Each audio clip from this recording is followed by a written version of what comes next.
कांग्रेस के वरिष्ठ नेता गणेश गोंदियाल ने कहा कि आज प्रदेश में सबसे शर्मनाक स्थिति ये है कि प्रदेश के एक मंत्री ने भरे सदन में उत्तराखंड और उत्तराखंड की जनता को गाली दी। और उससे भी शर्मनाक बात यह है कि प्रदेश के मुख्यमंत्री पुष्कर सिंह धामी और विधानसभा स्पीकर में उस मंत्री को बचाने का काम किया। गणेश गोंदियाल ने सरकार से सवाल किया कि 2018 में जब सरकार ने भू कानून को रद्द किया तब से लेकर अब तक उत्तराखंड को कितना नुकसान हुआ, सरकार इसका जवाब दे।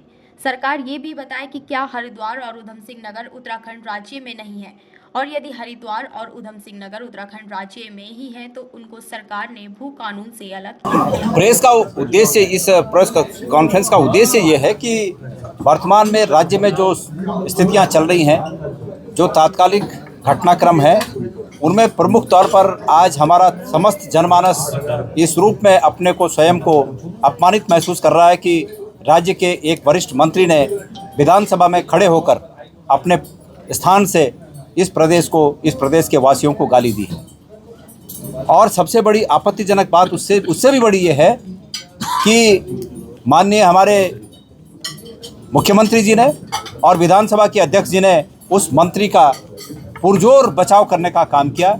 ये बहुत ही निंदनीय है, हम इसकी निंदा करते हैं और मैंने मांग की है कि मुख्यमंत्री जी को और विधानसभा अध्यक्ष जी को अपने पदों पर बने रहने का कोई नैतिक अधिकार नहीं है, उन्हें तत्काल इस्तीफा देना चाहिए। दूसरा, सरकार कह रही है कि हमने बहुत मजबूत भू कानून लेके आ गए हम, तो सरकार ये बताए कि 2018 में जिस भू कानून को उन्होंने इस समय रद्द किया, उस समय भी उनकी सरकार थी, उससे अब तक कितना नुकसान हो गया और उस नुकसान की भरपाई कौन करेगा।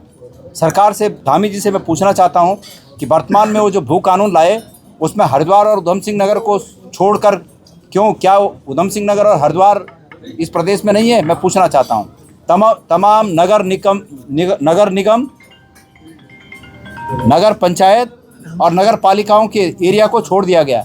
इसके अलावा देहरादून के रायपुर और अन्य स्थान, कुछ ऐसे चिन्हित स्थान हैं जिनको इस कानून से मुक्ति मिल गई। ये कानून पर लागू नहीं होगा। क्या वो इस प्रदेश में नहीं है? क्या कारण है कि सरकार ने वो सब छोड़ दिया?